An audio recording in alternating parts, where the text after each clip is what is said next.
오늘 우리 늘푸른 교회는 항상 10월 셋째 주일을 늘푸른 선교대회 주일로 정해서 선교에 대해서 우리가 여러 가지 또 보고도 하고 선교에 대한 마음을 다시 또 세우고자 하는 그런 주일로 세우고 있습니다.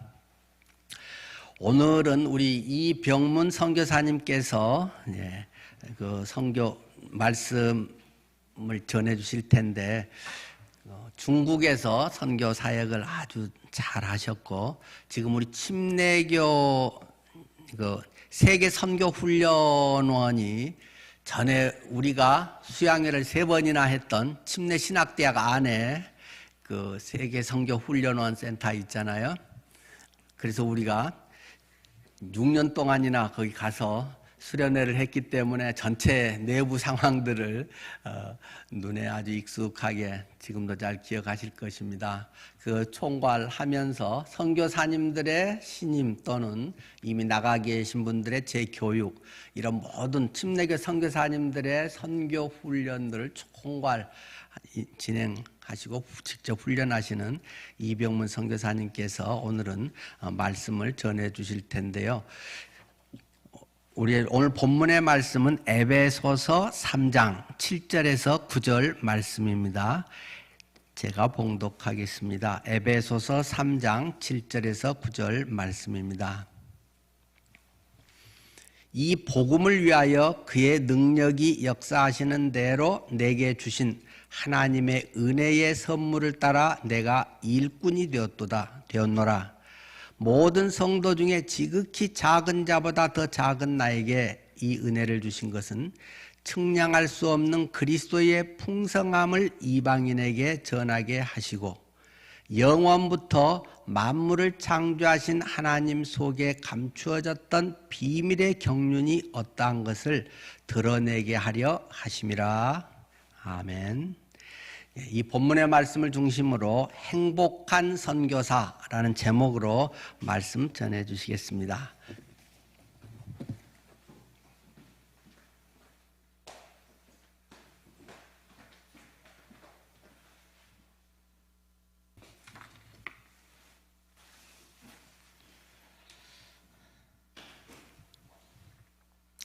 안녕하십니까? 저는 이병문 선교사입니다. 우리 김효연 담임 목사님과는 제가 신학대학교 동기입니다. 그래서 1, 2, 3학년 그 3년을 같이 다녔는데, 그때가 1995년부터 1998년까지 약 3년 동안을 함께한 참 좋은 친구, 또 좋은 동역자입니다. 나이는 비슷하지만 제가 김효연 목사님을 참 존경합니다. 진짜입니다. 늘 웃으시고 저에게 없는 그런 시인의 따뜻한 마음을 갖고 계세요. 그래서 볼 때마다 나도 좀 저런 게 있었으면 좋겠다라고 할 정도로 이렇게 김현 목사님 뵐 때마다 제가 참 배울 게 많다라는 그런 생각을 자주 하게 됩니다. 제가 선교지에 있을 때 교회에서 후원할 수 있는 상황이 아니다 하시면서 개인적으로 올해 후원을 해주셨어요. 그래서 제가 개인적으로 이렇게 부담이 들어서 좀 어떤 때는 좀 죄송한 마음도 있었는데, 이렇게 좋은 목사님을, 좋은 동역자를 저의 곁에 주신 하나님께 감사를 드리고, 또 오늘 이곳에 와서 늘푸른 교회의 선교대회 말씀과 또 선교 보고로 함께 할 수 있어서 또 늘푸른 교회에 또 감사를 드립니다. 저는 이렇게 1998년에 신대원을 졸업하고 전도사로 약 2년 정도 섬기다가 2000년에 여기 아현동에 있는 서울 제1침례교회에서 파송을 받아서 중국 선교사로 가 있었습니다. 그래서 18년간 중국에서 사역을 하고 약 3년 전인 2018년 7월에 귀국을 해서 지금 소개해 주신 대로 대전 침신대 안에 있는 세계 선교 훈련원에서 선교사를 훈련하고 또 교회의 선교적인 필요를 알리는 그런 사역을 하고 있습니다. 제가 그 WMTC 세계선교훈련원에서 한 3년 정도 사역을 했는데, 오늘 이제 이 말씀을 준비하기 위해서 3년 동안, 제가 지금이 10월이니까 3년이 조금 넘은 거네요.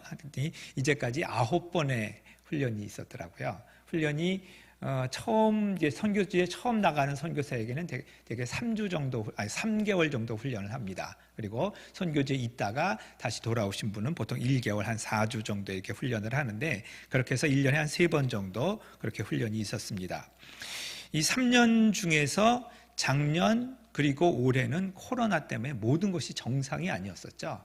그래서 선교사 훈련도 굉장히 어려움이 많았고, 바로 선교사 훈련을 끝내고 왔는데, 하여튼 집에 가서 2다리를 뻗고 자지 못할 정도. 제가 저희 선교사 훈련이 시작했을 때 꿈을 꿨는데, 이렇게 인터넷에 저희 세계 선교 훈련에서 확진자 발생하다, 뭐 이런 꿈이, 그 기사가 생생할 정도로 이렇게 막 걱정을 하면서 주님 무사히 잘 끝나게 해주세요라고 그렇게 기도하면서 훈련했던 그런 기억이 있습니다. 그러나 코로나의 위기 속에서도 선교사 지망자들이 많아서 작년에도 선교사, 저희가 이제 세계 선교 훈련원이 총 20명까지 훈련할 수 있는데, 작년에 40명의 지원자가 있었기 때문에 2번 훈련을 했고, 올해도 35명의 선교사 지원자가 있어서 한 번으로 수용을 할 수 없어서 2번의 선교 훈련을 했습니다. 사진 하나 좀 띄워주세요.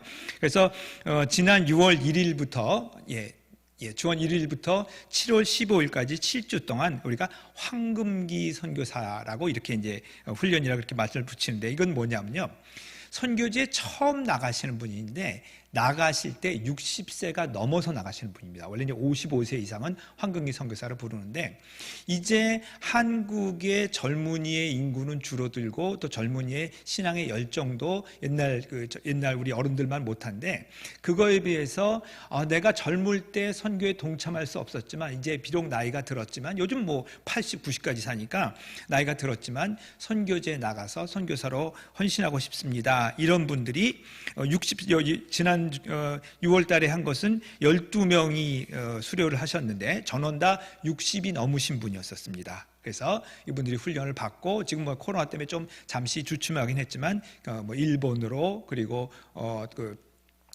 주님께서 허락하신 나라로 선교사로 나가려고 좀 준비하고 계십니다. 그래서 이걸 황금기 선교사 훈련으로 올해 우리가 처음 해본 그런 훈련입니다. 또 신임 선교사 훈련인 거죠. 그리고 나서 바로 끝난 다음에 한 2주쯤 있다가 8월 3일부터 10월 15일까지 제30기 신임 선교사 훈련을 했습니다.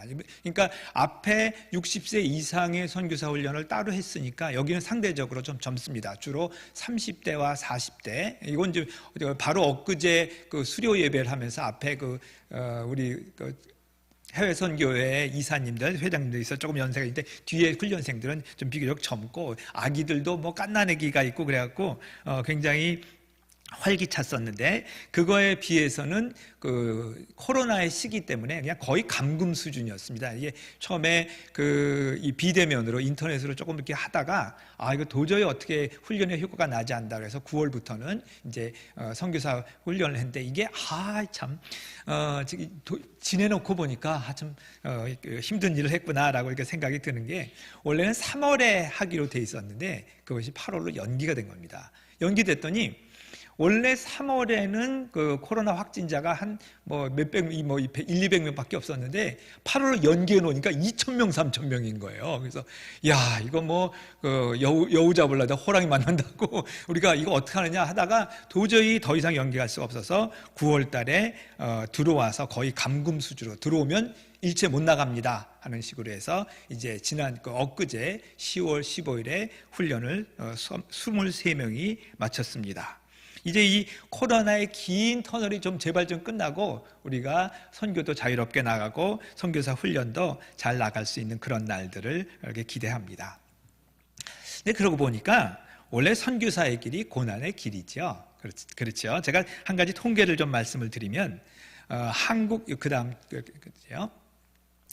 한국에 계신 것보다 선교지에 계신 분들, 이건 이제 6월달 통계이긴 한데 제가 이제 비교할 수 있는 통계를 얻기 위해서 그랬는데, 한국에 있는 것보다 선교사들이 코로나에 걸릴 확률이 20배 정도가 높습니다. 그러니까 이건 실제적인 통계입니다. 한국에서는 5,100만 명에 15만 명이 걸렸을 때 그 동일한 기간 중에 700명 중에 40명이 걸렸으니까 약 20배 정도 높고, 그 다음에는 코로나로 죽을 확률은, 이건 좀 심한 얘기지만 실제로 한국에 있을 때 코로나로 죽을 확률은 10만 명당 5명 정도 됩니다. 우리가 좀 두려워해서 그렇지 코로나로 죽은 사람들은 그리 많지 않습니다. 제가 사역하고 있는 그 침신대 세계선교훈련 옆에 이제 공주시가 있는데 우리 침례교회 아주 유적지죠. 공주시 인구가 약 10만 명 정도 됩니다. 근데 코로나로 죽은 사람이 그 도시 전체에 5명밖에 안 된다는 뜻이니까 그렇게 한국에서는 위협적인 수준은 아니었습니다. 그런데 실제 우리나라 선교사 2만 2천 명 중에서 코로나로 죽은 사람이 33명입니다. 그러니까 실제 선교지에서 코로나로 죽은 사람은 한국에서 죽을 확률보다 30배 정도가 높습니다.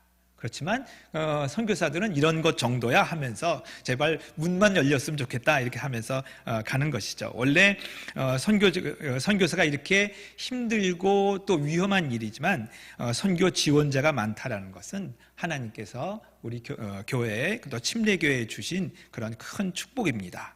목숨을 내어놓는 것을 당연하게 생각하는 선교사들 위해서 많이 기도해 주시고 격려해 주시기 바랍니다. 저는 원래 중국 선교사였습니다. 저는 1960년생인데 그 다음 좀 넘겨주세요. 네.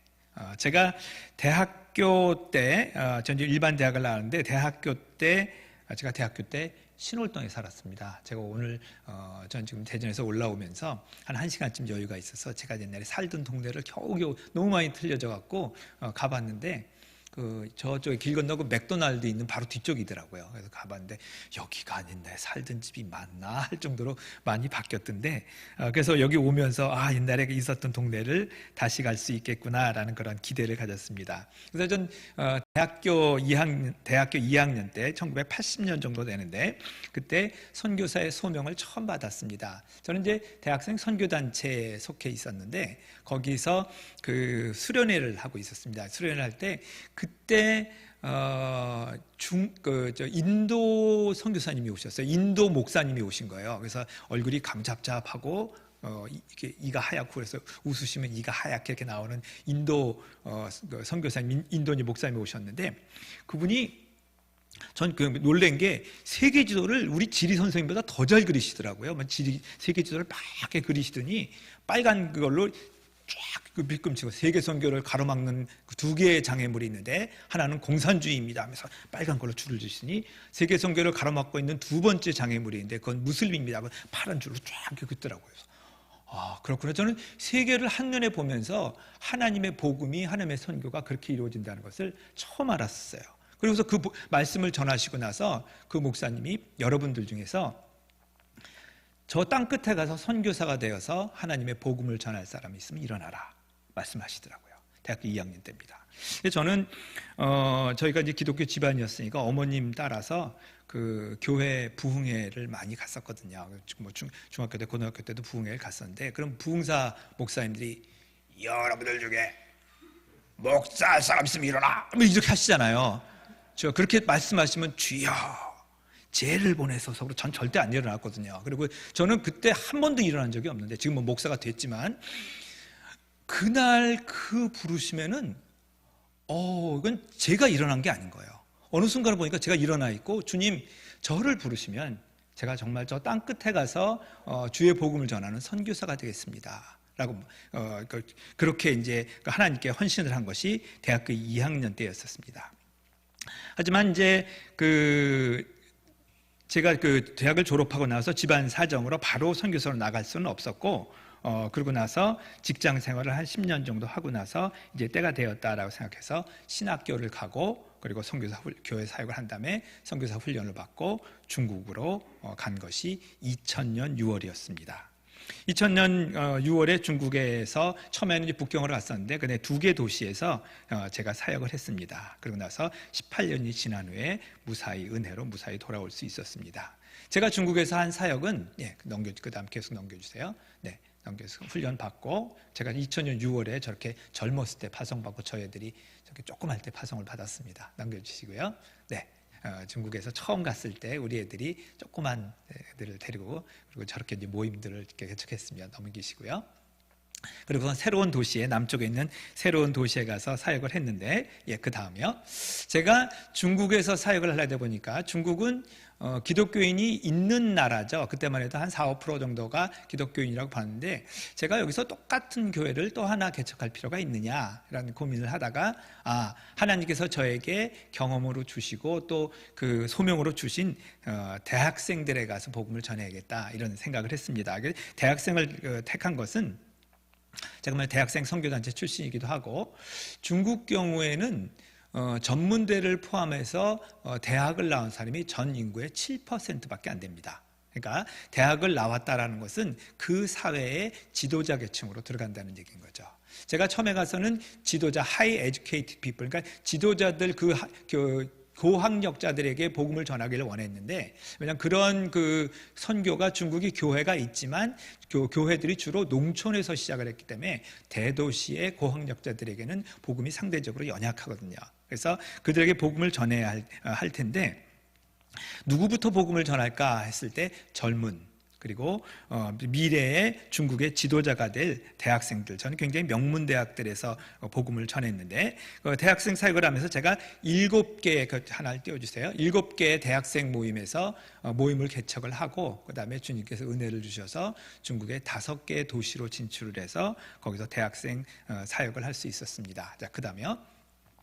이제 그렇게 되니까 저희는 대학생들은 거의 예수 믿는 사람이 없으니까 저희가 이제 전도를 해서 예수 믿는 사람, 그러니까 저희가 있는 그 대학생 모임이나 그 교회에 오는 사람들은 다 와서 90% 이상은 와서 예수를 믿는 경우예요. 그래서 침례를 제가 줬는데, 우리 형제자매들은 왜 침례는 저만 줄까라는 걸 잘 몰랐어요. 왜냐하면 우리 형제자매들이 제가 목사인 줄 몰랐거든요. 그런데 제가 혼자만 침례를 주니까 나이가 많아서 그런가 근데 주로 침례를 저 밑에 사진처럼 강의나 이런 데서 주는 경우들도 있는데, 중국말에도 좀 위험하니까 공개할 수가 없어서 주로 수련회를 할 때 저 고무 튜브 속에서 침례를 줍니다. 그래서 이 고무 튜브를, 우리 그 형제 자매들 중에 약 300명이 저 고무 튜브가 그 영혼의 고향들입니다. 그래서 그 고무 튜브를 이렇게 보면, 저는 요즘도 이렇게 어디 그 물놀이 같은 데 하는 걸 이렇게 보면, 저 정도면 침례를 주기에 조금 좁겠다, 이렇게 것이, 사람이 충분히 잠기려면 55cm 이상이 되고, 이게 이제 있습니다, 경험이. 그래서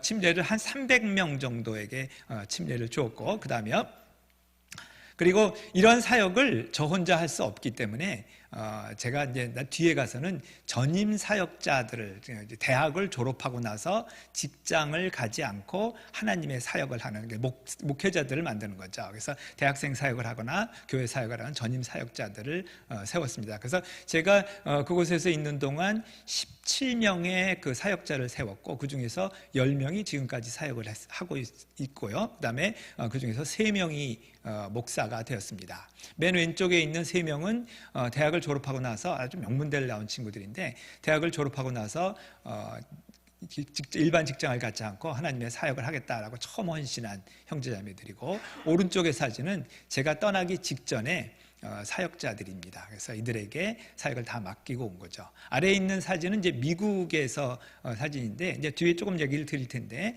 제가 모든 사역을 다 인계하고 온 그 목사, 첫 목사인데 목사의 사진입니다. 그래서 나중에 설명을 좀 드릴게요. 그 다음에요.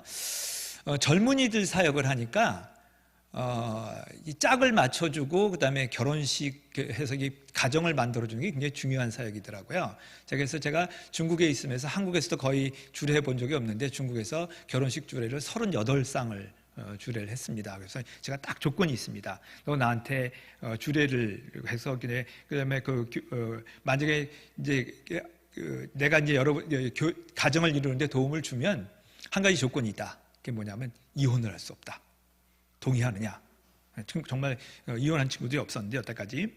근데 만일 너희들이 부부싸움을 해서 도움이 필요하면 내가 애프터 서비스는 분명하게 해주지만, 가서 화해도 시켜주고 하지만 이혼하면 안 된다, 이런 조건을 달고, 그리고선 결혼식 주례했습니다. 그래서 왼쪽에 있는 그 부부는 증권 거래를 하는 그런 형제고, 오른쪽에 있는 부부는 남자가 의사예요. 그래서 이렇게 결혼식 주례를 하면서 축복하고, 주님, 수많은 이혼과 수많은 가정이 깨어진 이 나라에서 그리스도의 좋은 가정을 이루게 해 주십시오라고 축복하면서 그렇게 결혼식 주례를 하면서 가정을 이루었습니다. 예, 그다음에요.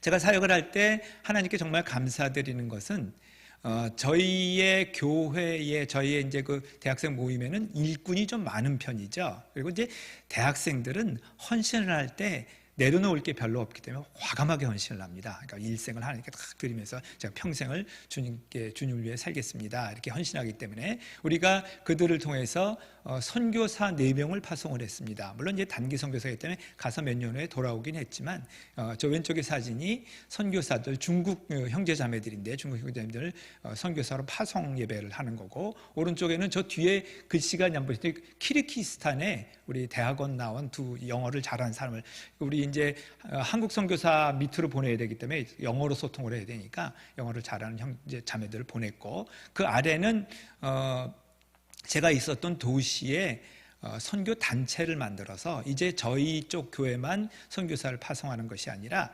그곳에 있는 도시의 교회들이 연합해서 선교사들을 파송하고 훈련하는 이제 그런 일까지 하고 한 2년쯤 있다가 저는 이제 그것을 떠나게 되었습니다. 네, 그다음에요. 제가 떠나면서는 우리 교회가 모임들이 많이 흩어져 있었기 때문에 후임자가 와서 관리하기가 좀 어려울 것 같아서 안디옥 교회라는 이름으로 합병을 했습니다. 그래서 작년이 한 120명 정도 되고 뭐 거기는 교회를 크게 할 수 없으니까 하루에 한 3번 정도 예배를 드리는 그런 교회이고 그래서 완전한 중국 교회로 넘겨주고 이렇게 온 겁니다. 저는 이제 그렇게 그 사역을 하다가 2018년 한 3년 전에 중국 사역에 제가 그림을 그렸던 중국 사역이 어느 정도 완성이 되었고 또 때맞춰 중국 그 정부에서 이제 선교사들을 대거 추방하는 일이 있었죠. 그래서 2017년, 18년, 2019년 되면서 중국 선교사들이 사실상 다 추방이 되었습니다. 그래서 저는 추방되기 전에 제 발로 걸어 나왔는데 그때 한국에서 중국 선교의 경험을 살려서 한국의 선교사들의 선교사들의 훈련을 할 그런 필요를 말씀해 주셔서 제가 귀국을 한 것이 2018년 7월입니다. 그리고 나서 8월부터 바로 세계 선교 훈련을 해서 근무를 했기 때문에 제가 한국에 와서는 집어얻고 그러느라고 정신이 없어서 사역에 대한 진정한 정리를 마음의 정리를 잘 못했던 것 같아요. 한 3년쯤 지나고 나서 보니까 나의 선교사역의 길에 하나님의 큰 은혜가 있었구나. 이렇게 보잘것없는 사람을 전 중국에서 사역을 하면서 이런 생각 참 여러 번 했습니다. 하나님이 참 마음이 급하신가 보다. 나 같은 사람을 사용하시고 나 같은 사람을 사용하셔서 하나님의 복음을 전하게 하시는 걸 보면 하나님이 참 마음이 급하신가 보다. 그때 제가 그곳에 있었기 때문에 쓰임을 받는구나라는 그런 생각을 많이 했습니다. 그래서 오늘 여러분들과 함께 에베소서의 말씀을 나눈 것인데 7절, 8절에 보면 이런 말씀입니다. 이 복음을 위하여 그의 능력이 역사하시는 대로 내게 주신 하나님의 은혜의 선물을 따라 내가 일꾼이 되었노라.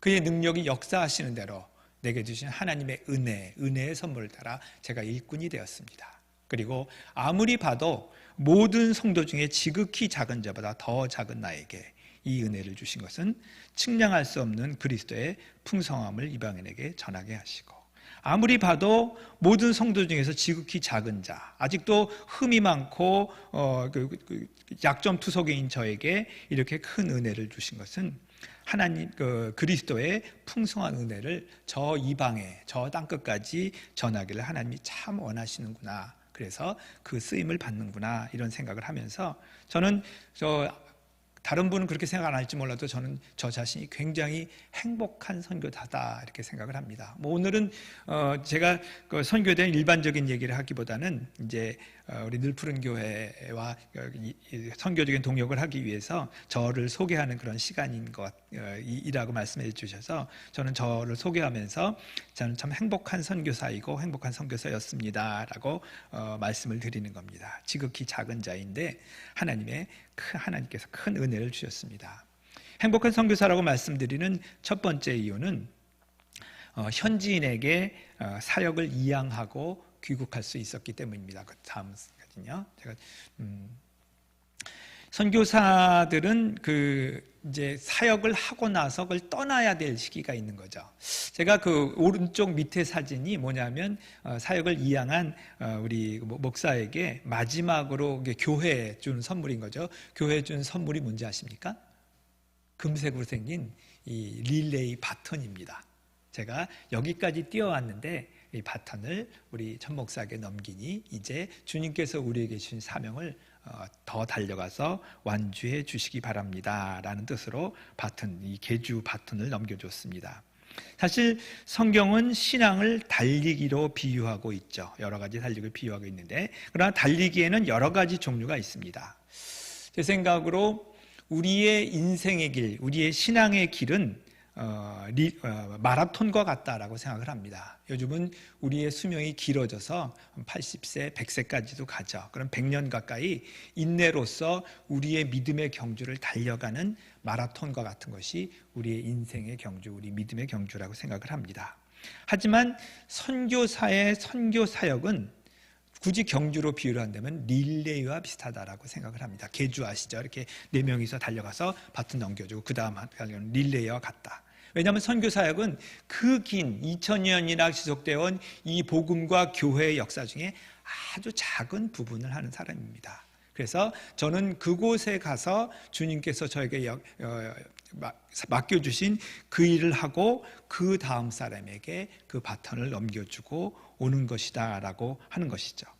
그렇지만 선교사에게 그 바톤, 열심히 뛰어가서 거기까지 달려온 선교사에게 바톤을 물려받을 사람이 있다라는 것, 이것이야말로 가장 행복한 것입니다.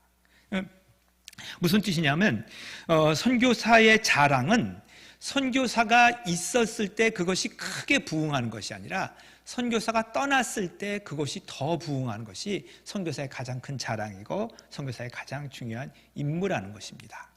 저는 이제 마지막 제가 얼마 있으면 떠나겠구나라는 생각을 하면서 우리 교회의 수준이, 우리 교회의 일꾼이나 우리 교회 사이즈가 어느 정도 돼야 되느냐라는 고민을 했습니다. 제가 너무 무리하게 키워놓았을 때 우리의 후임 목사가, 중국인 목사가 이것을 받아낼 수 있느냐, 그 다음에 우리가 무리하게 건물을 가지고 있거나 이랬을 때 그것을 유지할 수 있느냐, 이런 걸 보면서 저는 어느 정도로 자제를 했습니다. 그렇지만 이 바톤을 넘겨주면서는 우리 후임 목사들이나 우리 형제 자매들이 이 교회에 하나님의 사명을 끝까지 감당을 해서 정말 모범적인 교회가, 중국을 움직이는 교회가 되기를 그렇게 축복하면서 넘겨줄 수 있었습니다. 그 모든 사역을 넘겨받은 그 목사가 이제 다니엘, 제가 본명을 사용할 수 없으니까 다니엘이라는 목사인데, 이 형제가 제가 그 사역을 처음 시작할 때 2003년, 2004년에 거기 이제 그 지방에 있는 가장 명문 대학입니다. 우리나라 따지면 서울대보다 더 들어가기 어려운 그런 대학인데, 거기 대학에 그 대학이 좀 독특해요.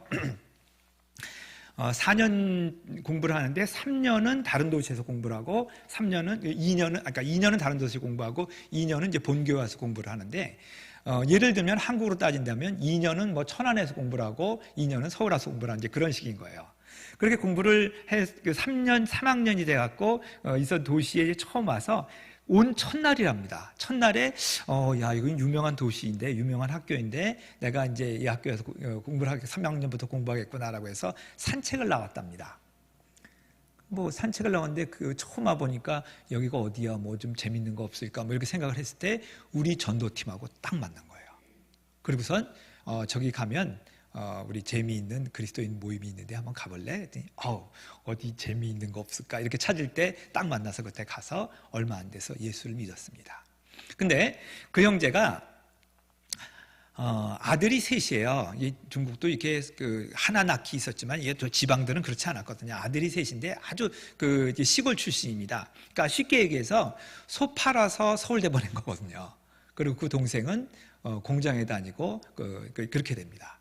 그러니까 그 집안에서는 우리 애가 저 서울대 갔으니까 우리 집안을 일으킬 것이다 라고 이렇게 큰 기대를 모으는 형제였었는데, 가니까 듣도 보지도 못한 그런 예수님 믿는 신앙을 가졌대더라. 제사를 안 드린대더라.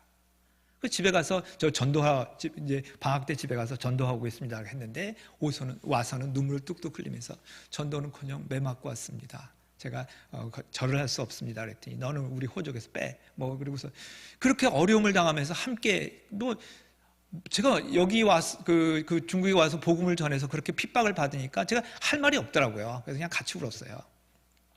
그리고선 4학년 이제 졸업할 때쯤 돼갖고 저한테 제가 졸업을 하고 직장을 갖지 않고 목회자의 길을, 사역자의 길을 가겠습니다.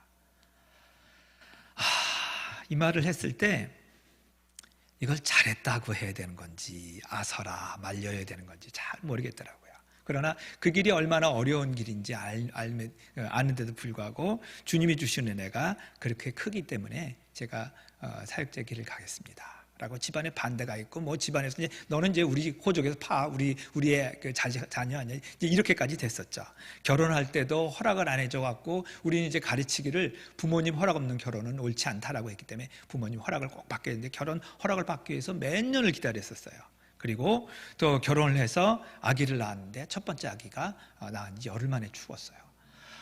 어떻게 한 사람에게 도대체 하나님 어떤 계획을 가지고 계시길래 한 사람에게 이렇게 어려움이 많을 수 있습니까? 이제 그렇게 해서 아기가 죽고 시리에 빠져서 그렇게 있었을 때인데 한국의 어떤 교회에서 선교 대회를 오늘 같은 선교 대회를 하는데 저한테 연락이 왔어요. 중국 그 사역자 한 명을 좀 데리고 와서 간증을 해주시겠습니까? 그래서 좋습니다. 그래서 한 20분 정도 되는 간증의 시간이었었는데 하나님께서 우리 모두에게 눈물을 흘리게 하는 참석하신 모두에게 눈물을 흘리게 하는 큰 은혜를 주셨습니다. 그래서 하나님께서 감사를 드리고 그리고 이제 저희는 중국으로 돌아갔는데 그 교회에서 연락이 왔어요. 참 귀한 형제인 것 같습니다. 그러면서 우리 교회에서 후원을 해주니까 미국으로 신학교를 보내면 어떻습니까? 제가 뭐라 그랬겠습니까? 웬 떡이냐 그랬죠. 그래서 그 형제를 미국으로 신학교를 보내고 사실 신학교 보통 그 신대원 미국에서 비영어권의 신대원을 갔을 경우에 한 4년 걸리는데 2년 9개월 만에 마쳤습니다. 왜냐하면 제가 한국으로 빨리 돌아가야 되는데 지금 선교사들이 자꾸 추방돼서 돌아가야 되는데 어떻게 할 수가 없으니까 그냥 졸업하자마자 그 다음 주에 그냥 달려왔습니다. 그리고선 제 사역의 모든 인계를 받아서 이렇게 했는데 저는 사역의 인계를 하면서 그런 생각을 했어요. 내가 어떻게 이런 형제를 만났을까? 어떻게 하나님의 일꾼으로 키우고 또 그 신학교를 보내는 것도 미국으로 신학교를 저도 못 갔는데 보내는 것도 저희가 계획한 것도 아니고 하나님께서 은혜를 내려주시는 걸 보면서 하나님의 마음이 참 급하신 모양이다. 이곳에서 하나님의 일을 하고 싶으신 모양이다 라는 생각을 하면서 저는 모든 사역을 넘겨주고 유유히 나올 수 있었습니다. 근데 선교사가 선교 사역을 마치고 이렇게 현지인 사역자를 세워서 넘기는 게 쉬운 일은 아닙니다. 와 보니까 이게 참 쉬운 일이 아니었구나라고 하면서 하나님의 은혜가 그 순간순간에 있었다라는 것. 그래서 저는 저 자신을 스스로 행복한 선교사라고 생각하면서 첫 번째는 현지인에게 사역의 일체를 이양하고 귀국할 수 있었다라는 것. 그다음에 두 번째 화면을 띄워주시면 제가 경험을 살려서 후배를 양성하는 그런 선교 사역을 감당하게 되었다라는 것도 하나님께 감사를 드립니다. 부족한 저에게 WMTC 세계선교훈련원에서 후배 선교사를 양성하는 영광스러운 일을 주님께서 허락해 주셨습니다. 제가 강의를 하면 우리 선교학 교수님들보다 더 잘할 수가 없고 그 다음에 이 교회 배경에 대해서 말씀하시다면 우리 목사님보다 더 잘할 수가 없습니다. 그런데 어떤 때는 제가 우리 후배 선교사들을 훈련할 때 파워 있게 말할 수 있는 게 있습니다. 선교사는 말입니다. 가서 죽을 각오를 해야 됩니다. 목사님이 이 말씀을 하시면 상처받고요. 그다음에 성도님들이 선교사님은 죽으셔야 됩니다. 이러면 상처받습니다. 근데 저는 선교사 출신이기 때문에 선교사는 죽을 각오를 하고 해야 합니다. 그러면 네. 이렇게 되는 거죠. 그런 면으로 이런 훈련은 선교사 출신이 하는 것에 많은 장점이 있구나라는 그런 생각을 했습니다. 처음에 말씀드린 것처럼 엊그제도 23명의 선교사들을 훈련하고 그들이 이제 선교지를 향해서 떠나는 그 모습을 보면서 저희가 시편 127편을 가지고 그들을 축복했습니다. 주님, 이들 선교사 하는 일에 열매가 맺히게 해 주십시오. 주님, 선교사의 마음에, 선교사의 그 길에 비록 어려움이 많겠지만 그 마음에 평안을 허락해 주십시오. 주님, 선교사들이 어린 자녀들을 데리고 갑니다. 이들의 자녀들을 축복해 주십시오라고 그 뒷모습을 보면서 저는 축복하면서 한 기수의 훈련을 마무리하고 있습니다. 한 명의 선교사, 한 기수의 선교 훈련이 진행되면서 힘도 들고 또 긴장도 되지만, 그러나 주님께서 이 부족한 일꾼을 사용하셔서 후배 선교사들을 키우게 하시는 하나님의 은혜에 저는 매일매일 감격하면서 살아갑니다. 저는 참 행복한 선교사인 것 같습니다. 세 번째로 제가 선교지에 있다가, 이제 세 번째로 넘겨주세요. 선교지에 있다가 귀국해 보니 저를 위해 수많은 목사님, 성도님들이 기도하셨음을 발견합니다. 우리 김효연 목사님을 포함해서 우리 늘푸른 침례교회, 또 많은 저의 파송교회를 포함해서 많은 교회들이 저를 위해서 기도해 주시고, 코로나 상황 중에 참 어려운 시기인데도 귀중한 헌금으로 후원해 주셔서 제가 무사히 사역을 마치고 돌아올 수 있었습니다.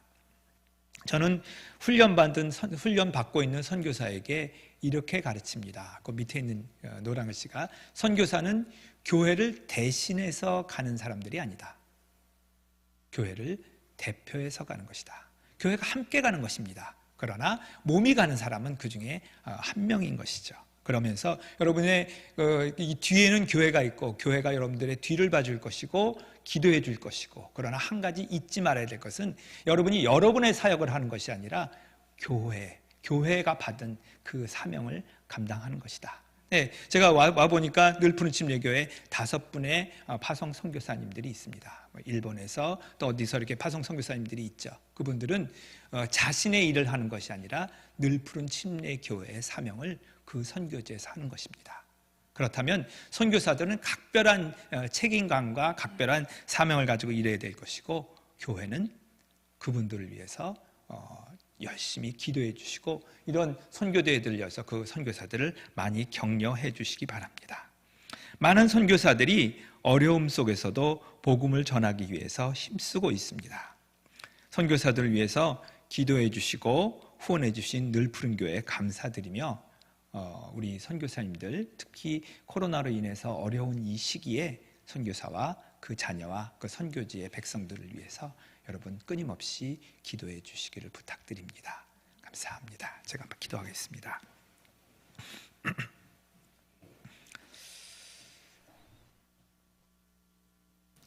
선교의 주인이신 아버지 하나님, 감사합니다.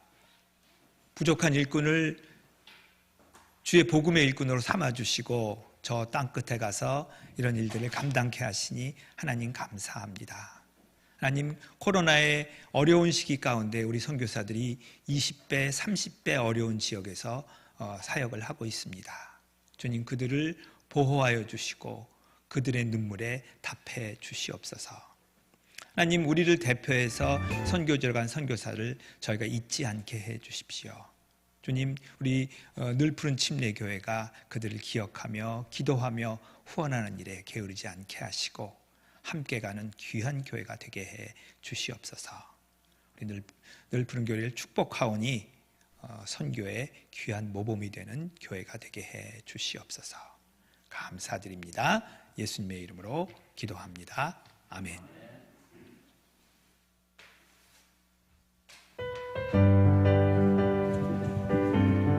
찬양 1절 드리겠습니다.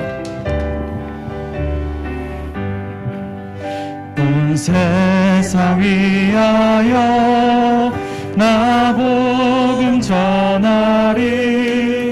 만 백성 모두 나와서 주 말씀 들으라.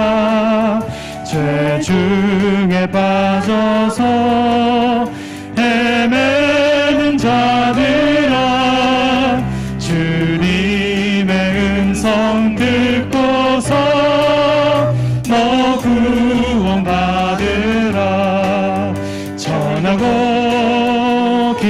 교회 매일 증인 되리라. 세상 모든 사람 다 듣고 그 사랑 알도록.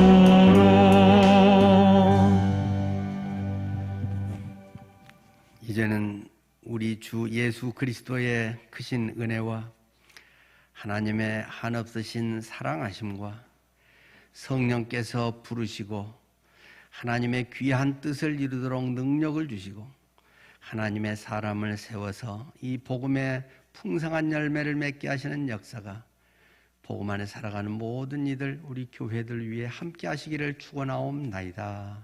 아멘.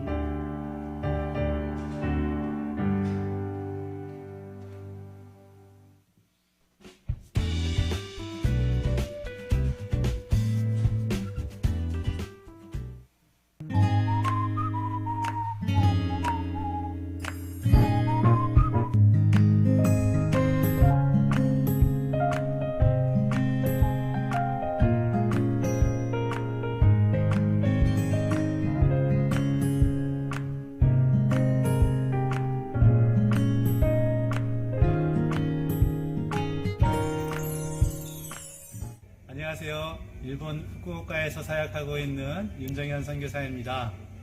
늘 기도 편지로 인사드리다 이렇게 동영상으로 인사를 드립니다. 항상 일본 선교와 저희 가정의 사역을 위해서 기억해 주시고 기도해 주셔서 감사를 드립니다. 저의 뒤로 보이는 건물이 아시아 교회의 예배당입니다. 어린아이들과 또 보호자 그리고 선생님들이 아직 예수님을 알지 못하는 분이 많이 있습니다. 그래서 교회는 항상 유치원의 아이들, 보호자, 선생님들을 위해서 기도하고 있습니다. 또 교회와 유치원에 코로나 감염자가 나오지 않도록 기도해 주시기를 부탁드립니다. 저희 가족은 비교적 건강하게 생활하고 있습니다. 코로나 백신 접종은 희주를 제외하고 지난 8월에 가족 모두 완료하였습니다. 큰아이 희주는 이번 여름 한국의 대학에 진학하기 위해 입시를 마쳤습니다. 서울에 있는 대학에 합격해서 내년 신학기부터는 한국에서 생활이 시작될 것으로 생각됩니다. 둘째 시은이는 고등학교 2학년입니다. 내년 대학 입시를 앞두고 열심히 공부하고 있습니다. 아내 이경미 선교사는 매주 3번에서 4번 정도 후쿠오카에 가서 고등학생들에게 한국어를 가르치고 있습니다. 저는 일주일의 시간을 교회 안에서 지내고 있습니다. 대부분 일본어 설교 준비를 위해 사용하는데요. 일본에 파송된 지 11년 차가 되었지만 여전히 어려운 부분 중에 하나는 일본어 설교입니다. 주님의 복음을 알기 쉽게 일본 사람들에게 전하는 선교사가 될 수 있도록 기도해 주십시오. 지금까지 간략하지만 저희들의 최근 근황과 제가 섬기고 있는 아시아 교회에 대해서 말씀을 드렸습니다. 보내드린 9월의 기도 편지를 참조해 주시고 기도해 주시기를 부탁드립니다. 늘 일본 선교와 저희 가정의 사역을 위해 힘껏 섬겨 주시고 기도해 주시고 동역해 주신 여러분들에게 거듭 감사의 인사를 드립니다. 감사합니다. 안녕하세요. 김경옥 선교사입니다. 여러분을 만나 뵙게 돼서 반갑습니다. 늘 푸른 선교대회를 맞이해서 이렇게 또 우리가 주님께서 하신 일들을 함께 기뻐하고 감사하고 또 젊은 세대들에게는 그 선교의 도전이 되어서 그들이 앞으로 그 선교의 바톤을 이어받을 수 있는 그런 시간이 되기를 바랍니다. 2003년에 선교사로 파송을 받고 지금까지 그 18년간 이제 선교 사역을 해오고 있습니다. 그 모든 시간 속에 하나님께서 함께 하셨던 것처럼 우리 늘 푸른 성도님들이 늘 함께 해주시고 또 제가 소식을 전할 때마다 중보해 주시고 또 전적으로 지원해 주셔서 감사를 드립니다. 모든 민족을 섬기라는 그런 주님의 명령에 순종해서 우리 늘 푸른 교회가 이렇게 함께 했던 것처럼 우리 인도네시아 교회들도 또 그들도 다른 민족을 향해 나아가는 그런 일들이 있기를 소망합니다. 톤텐부아너 성경이 그 출판된 이후에 우리 현지인 번역자들이 그 구약 성경을 번역을 하고 있습니다. 지금 그 창세기와 여호수아서와 에스더서를 번역을 하고 있는데요. 제가 올 가을부터 이제 그들의 번역을 돕고 있습니다. 점검을 하고요. 그 다음에 그 줌으로 번역자들과 마을 사람들을 만나서 또 질문하면서 점검하는 일들을 하고 있습니다. 또 그 지역의 다른 또 새로운 4개의 언어로 신약 성경이 이제 번역이 되고 있는데요. 저와 함께 일했던 4사람의 번역자들이 2사람은 구약 번역에 참여하고 2사람은 이제 새로 다른 언어로 그 신약 번역을 하는데 그 코디네이터로 돕고 있습니다. 올해도 계속해서 이제 저는 그 파푸아뉴기니와 인도네시아에서 온 번역들을 특별히 이제 서신서들을 번역을 하고 있습니다. 지금도 그 고린도전서 점검을 하고 있고요. 또 이거 끝나는 대로 또 다른 언어로 번역된 또 다른 고린도전서를 이제 점검을 하게 됩니다. 저희 어머니 여러분들 중보로 잘 지내고 계시고요. 주간보살때 다니면서 걷는 것도 잘 걸으시고 그 다음에 또 이렇게 기억력도 어떨 때는 더 좋아지시는 것 같은 생각도 듭니다. 하여튼 이렇게 어려운 시기를 저희가 지나고 있는데요. 우리가 서로 만나지는 못하지만 또 여러 가지 그 서로 소식을 전하고 또 서로 격려하면서 어려운 시간들을 잘 극복해 나갔으면 좋겠습니다. 여러분들 감사합니다. 축복합니다. 사랑하는 늘 푸른교회 성도 여러분, 안녕하세요. 이용현입니다. 코로나로 인한 상황이 빨리 진정되고 다 같이 모여 예배드리는 날이 오기를 기도드립니다. 저희 성교회를 통해서 하나님께서 캄보디아 문노롬에서 사역하는 성진수 간호선교사와 함께 진료소를 건축하게 하셔서 10월 2일 헌당 예배를 드렸습니다. 이곳이 잘 운영되어서 예수 그리스도의 복음이 전파되는 접촉점이 되기를 기도드립니다. 또한 아프리카 최빈국 차드에서 10년째 사역하고 있는 임원진 간호선교사와 함께 마빠 공동체 내에 진료소 건축을 추진하고 있습니다. 이 진료소가 하나님의 은혜 가운데 잘 건축되고 이곳을 통해서 모든 주민들이 예수 그리스도를 구원의 주로 받아들일 수 있기를 기도드립니다. 아프리카 차드와 니제르, 캄보디아, 네팔, 과테말라를 비롯한 세계 각국에 나가 있는 선교사들이 코로나로부터 자유로워져서 마음 놓고 복음을 전하는 날이 속히 오기를 기도드립니다. 내년에는 꼭 만나 뵙기를 소망합니다. 샬롬. 어려운 시기에도 주님의 은혜가 여러분들의 삶을 주관하셨으리라 믿습니다. 여러분들의 사랑과 기도 덕분에 오늘도 이곳에서 사역을 계속 진행하고 있습니다. 감사합니다. 저희가 사역은 전도 제자훈련 교회에 그 다음에 교회 훈련시키는 거, 그 다음에 옥스퍼드 센터 미션 스터디스에서 저는 교수다 봉사하고 있는 것입니다. 저희가 기도로서 이 말씀을 묵상하고 있습니다. 하나님께 가까이 함이 내게 복이라. 내가 주 여호와를 나의 피난처로 삼아 주의 모든 행사를 전파하리이다. 시편 73편 28절. 네, 전도에 대해서 얘기하겠습니다. 이 동네에 워낙에 전 세계인들이 모여서 살기 때문에 그 조그만 병원, 클리닉 같은 데도 완전히 영국 사람을 잘 찾아보기가 힘듭니다.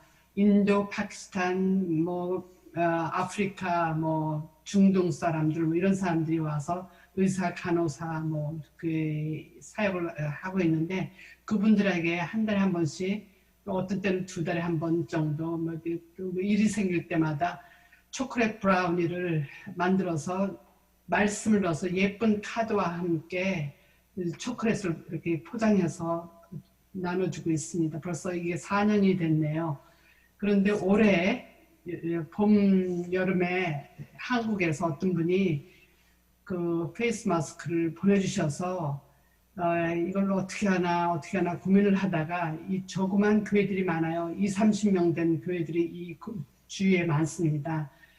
그래서 그분들에게 아마 100개씩 200개씩 나눠주고 말씀은 민수기 6장 24절에서 26절. 여호와는 내게 복을 주시고 너를 지키시기를 원하며 여호와는 그 얼굴을 내게 비추사 은혜 베푸시기를 원하며 여호와는 그 얼굴을 내게로 향하여 드사 평강을 주시기를 원하노라. 이 말씀을 완전히 프린트해가지고 또 마스크에 대한 주의사항을 넣어가지고 같이 봉투에다 만들어가지고서 그것을 성도들한테 옆집에 사는 믿지 않는 성도들한테 주라고 그렇게 드렸고, 저희는 이제 여기서 전 세계에 있는 믿지 않는 사람들, 무슬람, 힌두, 전 세계에서 온 사람들에게 나눠주고 있습니다. 그리고 이제 노숙자들도 나눠주고 있습니다. 그리고 이제 성경 공부를 저희가 계속 할 수 있고 인터넷으로 하고 이메일로 했는데 다시 이렇게 모여서 공부를 하게 됐습니다. 사도 바울의 선교, 어제의 선교와 오늘의 선교에 대해서 같이 이렇게 공부하고 있습니다. 그러나 친구 관계 먼저 를 우리가 이렇게 사역을 했는데 런던 시티에서 선교사들에게도 이렇게 훈련을 시켰는데 그게 완전히 중지가 됐습니다. 다시 이게 회복될 수 있도록 기도 부탁드리고요. 그 다음에 스케치보드 이반젤리즘도 중지가 됐습니다. 교회에서 모이기가 힘드니까, 성도들이 배우기가 힘들어서. 그러나 옛날에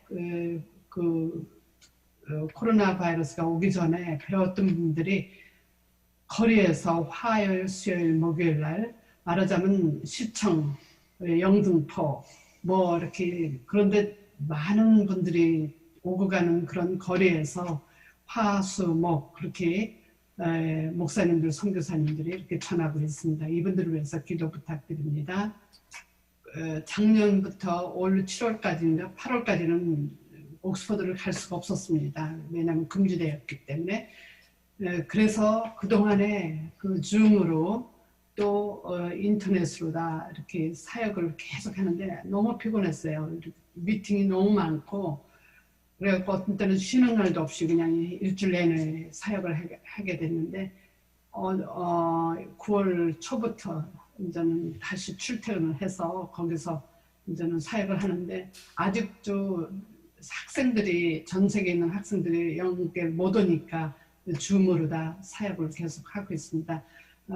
저기 바이러스 안 걸리도록 기도 부탁드립니다.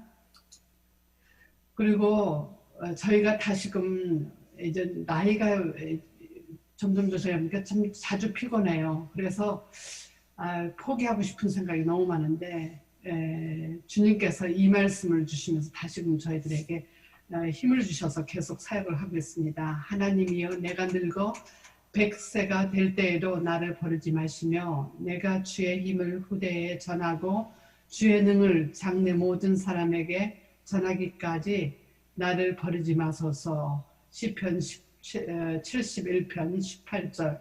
그래서 주님이 하시기를, 저는 도구로서 계속 저희들을 사용하시기를 저희가 기도하면서 하루하루 보내고 있습니다. 감사합니다. 감사합니다. 할렐루야. 우리 사랑하는 푸른교회 우리 형제자매 여러분들 정말 감사합니다. 건강하시고 승리하세요. 할렐루야. 할렐루야. 안녕하세요. 박리브가 신찬송 신기쁨입니다. 네, 이렇게 코로나 시대에 비대면으로나마 영상으로 여러분께 인사드려서 너무나 좋습니다. 반갑고요. 예, 저희가 한국에 들어온 지 벌써 6개월이 지났어요. 들어오기 전에 아이들 학교 문제로 너무 좀 고민스럽고 어려웠는데 여러분들이 기도해 주신 그 덕분에 우리 아이들이 학교에서도 잘 적응하고 친구들하고도 이렇게 또 잘 지내는 모습을 보니까 너무나 감사한 마음이 들었습니다. 네, 저희가 지금 다음 사역지를 놓고 계속적으로 기도하고 있는데 정말 우리 네 식구가 정말 동일한 마음으로 기쁨으로 나갈 수 있는 그런 곳으로 하나님의 뜻 가운데 있는 그런 사역지로 갈 수 있도록 함께 손 모아주셨으면 좋겠습니다. 정말 저희에게 기도해 주시고 후원해 주시고 그래서 같이 선교에 동참해 주시는 우리 늘푸른교회 성도 여러분들 정말 사랑하고 축복합니다. 미나상 konnichiwa. 여러분 안녕하세요. 저희는 일본 삿포로에서 선교 사역을 하고 있는 이정수, 김정현, 이예실, 이은실입니다. 언제나 일본 선교와 저희 가정을 위해서 후원해 주시고 기도해 주셔서 감사합니다. 최근 일본은 올림픽으로 인해 축제의 기간을 보냈습니다. 그러나 그로 인해 코로나 확진자들이 많이 늘었고 그 영향을 교회도 받고 있습니다. 저희 교회는 코로나 속에서도 예배를 멈추지 않고 계속해서 일본어 예배와 중국어 예배, 그리고 영어 예배, 그리고 한국어 예배를 드리고 있습니다. 물론 코로나 때문에 모든 사람들이 다 함께 모여서 예배하지는 못하지만 온라인을 통해서도 함께 예배하려고 노력하고 있습니다.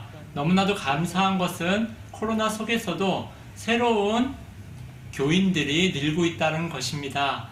새로 오시는 분들이 다른 교회를 가지 못하고 코로나 속에서도 예배하는 교회를 찾다가 저희 교회로 오고 있는 상황입니다. 그들이 잘 정착돼서 또 예수님을 믿을 수 있도록 기도해 주세요. 삿포로 국제교회는 재건축을 위해 기도하고 있습니다. 현재 건물이 노후화되어서 지진 등의 위험이 있어 더 이상 사용이 어려운 상황에 있습니다. 올림픽으로 인해 건축 자재와 공사 비용이 오르고 있어 더 큰 어려움이 있지만 많은 사람들이 마음을 모아 건축을 위해 기도하고 힘쓰고 있습니다. 많은 기도 부탁드립니다. 최근에 신청했던 제카 일본 복음주의 교회 연합에 가입이 결정되었습니다. 논문을 제출하고 면접을 보아서 일본인들과 함께 일본 교회를 섬길 수 있는 교역자로 인정이 되었습니다. 많은 일본 목사님들과 또 많은 일본 교회들을 도울 수 있는 길이 더 열려서 하나님께 감사드리고 있습니다. 이 활동 또한 잘 진행될 수 있도록 꼭 기도해 주세요. 최근 코로나 긴급 상황 속에서도 학교에 다니고 있습니다. 저희 학교에서도 코로나가 나왔어요. 특히 옆반 친구가 코로나에 걸려 학급이 폐쇄되었지만 다른 반은 다 학교에 가고 있습니다. 코로나로부터 안전할 수 있도록 기도해주세요. 항상 여러분들의 기도와 후원이 큰 힘이 되고 있습니다. 계속해서 일본을 위해서 그리고 저희 가족을 위해서 기도해 주세요. 저희도 일본에서 여러분을 위해서 기도할게요. 여러분 아리가또 고자이마스. 안녕하세요. 예, 우리 그 몽골 선교를 너무나도 사랑하고 또 하나님으로부터 큰 사랑을 받고 있는 우리 늘푸른교회 성도님들 이렇게 영상으로 우리 몽골 현지 소식을 전할 수 있게 돼서 너무 감사를 드립니다. 하나님께서 이 코로나 시대에 더욱더 기도하게 하셨고 또 소망을 품게 하셔서 감사를 드립니다. 우리가 음침한 골짜기에 다닐지라도 우리가 하나님께 항상 기도하고 또 우리가 하나님의 선교 역사를 계속해서 이어나가야 됨을 이렇게 느낍니다. 우리 몽골은 어린이들까지 2차 코로나 접종이 다 끝난 상태에 있습니다. 놀랍게도 매일 1000명씩 1000명 이상, 지금 2000명 넘게 이렇게 확진자가 나오고 있는데 그렇게 사망자가 적기 때문에 저희들이 이제 코로나로 인하여 매우 어떤 그 위기감 같은 것들은 많이 해소된 그런 상태에 있습니다. 저희 기도 제목을 말씀드리겠습니다. 마지막으로 온 가족이 하나님의 자녀로서 예배자로 서게 하시고 늘 기도와 말씀으로 영적 무장을 하게 해주십시오. 두 번째는 몽골의 코로나가 속히 안정되어 교회가 대면 예배가 다시 열리고 몽골의 목회자와 성도들이 믿음 안에서 굳건히 설 수 있도록 이렇게 기도해 주십시오.